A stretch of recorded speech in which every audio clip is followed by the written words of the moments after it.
Bonjour, mon nom est Mélodie Benamou. Je suis la fondatrice et présidente du groupe Idolem Yoga Show.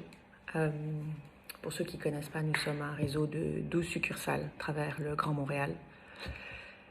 Et nous représentons 60 000 élèves dont nous prenons soin depuis 11 ans maintenant. Comme quand le Covid nous a frappés, comme tous, nous avons fermé. Nous nous sommes dit que certainement nous étions des lieux de contagion et qu'il était plus sage de suivre les restrictions du gouvernement. Et puis pendant toute cette période de confinement, nous avons créé une coalition, nous avons fait nos devoirs, nous avons présenté nos projets et nos mesures anti-Covid très strictes. Surtout que dans les studios de yoga ou dans les gyms, la propreté déjà, c'est quelque chose qui est à l'honneur. Mais alors là, on a mis la totale. On a été en constante communication avec le bureau du ministre Charest,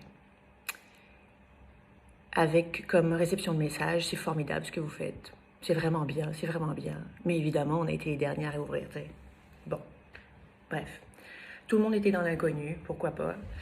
Nous avons finalement réouvert le 6 juillet.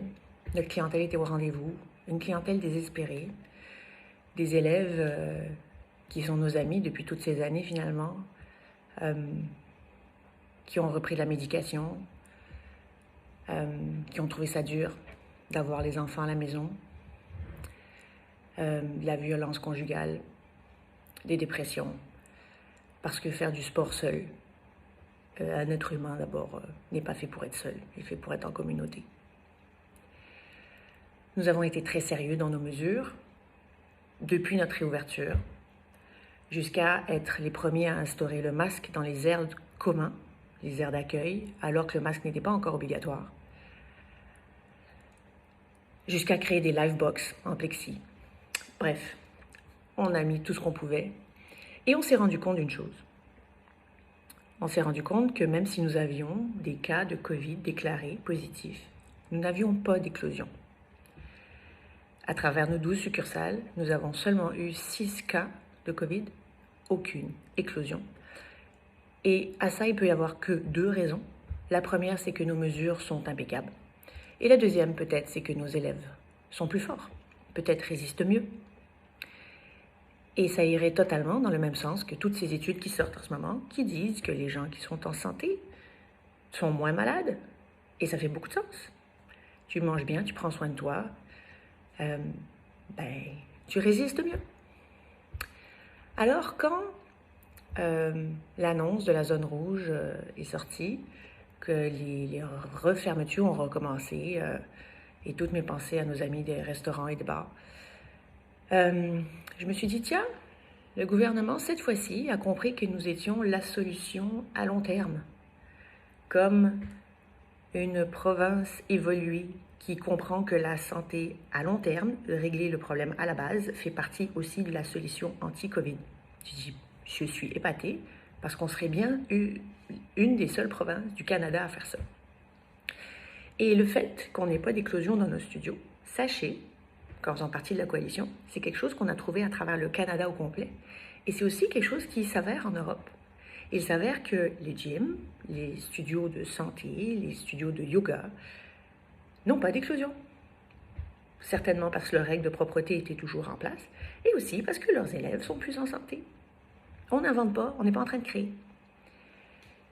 Et comme le bureau du ministre Charest est au courant de tout ça, alors que nous sommes en constant contact avec eux, je me suis dit que nos efforts avaient payé enfin, et que nous allons pouvoir continuer à prendre soin de notre communauté qui est en ce moment en plein stress, en plein désarroi, qui s'en retourne dans une solitude. Eh ben non, on a beau nous dire oui, on a beau être au courant que nous ne sommes pas des lieux d'éclosion, on nous ferme quand même. J'aimerais qu'on réponde à la question de quel droit on me prive du droit de travailler. De quel droit on me prive du droit de payer mes comptes et de quel droit on me demande de payer mes taxes en contrepartie. De quel droit on me dit tu dois fermer et t'en fais pas, je vais te prêter des sous que tu vas devoir me rendre. Moi, sur mes 2 entreprises que j'ai, je me suis endettée de 80 000 $ durant les 3 derniers mois, puis les prêts là sont à côté. Notre réseau a perdu 1,1 800 000 en 3 mois. Nous avons empêché à 16 000 élèves en 3 mois de venir prendre soin d'eux. Et c'est plus de 60 000 $ de payroll que nous n'avons pas payé, vu que nous ne fonctionnons pas. Et le fait de pouvoir donner des cours sur le web, en live, paye à peine les frais d'un seul studio. Nous sommes 12. C'est faux. C'est un plan B désastreux. Ça fait plaisir. Nous sommes là pour nos élèves, mais on ne survivra pas. On ne survivra pas, puis pire que ça, nos élèves ne survivront pas. En ce moment, le COVID, il rentre partout, même chez les personnes qui ne sont pas malades. De quel droit on m'empêche d'ouvrir mon entreprise alors que tout est en règle, que mes taxes sont payées, que mes permis d'occupation sont là et que mes élèves ont besoin de moi? Et c'est surtout ça le plus grave. Comment on va faire pour réparer ce désastre humain qu'on est en train de créer? Comment on va faire pour réparer tout ça? Pourquoi l'humain, pourquoi le citoyen n'est pas libre de sa destinée? Tu veux tomber malade et pas porter de masque? Tant pis pour toi. Moi, je vais porter un masque. Parce que j'ai ma maman de 73 ans à mes côtés. Parce que j'ai un bébé de 15 mois. Parce que j'ai mon garçon qui a 6 ans. Mais si tu veux pas le porter ton masque, c'est ta responsabilité. Quand il fait moins 40 dehors, les gens construisent des maisons pour pas mourir de froid. En quoi on ne peut pas gérer notre santé? Pourquoi tous ces prêts et cet argent dilapidé à gauche et à droite, pourquoi cet argent-là n'est pas mis pour former du monde de façon express en traitement COVID, en lit, en place, en système pour respirer mieux? Pourquoi? Mais qu'est-ce qui se passe? Pourquoi personne n'est venu regarder avant de nous fermer si vraiment on était des lieux d'éclosion? Je ne suis pas d'accord et je refuse. Alors s'il vous plaît, passez le message. Ouvrez votre bouche. Qu'est-ce qui arrive? On va continuer comme ça à accepter puis à attendre que ça passe? Et puis en janvier, on recommence la même histoire? Puis après en mars? Puis après en septembre? Puis on déclare des vacances internationales aux 3 mois? C'est quoi cette histoire-là? Je suis pas d'accord.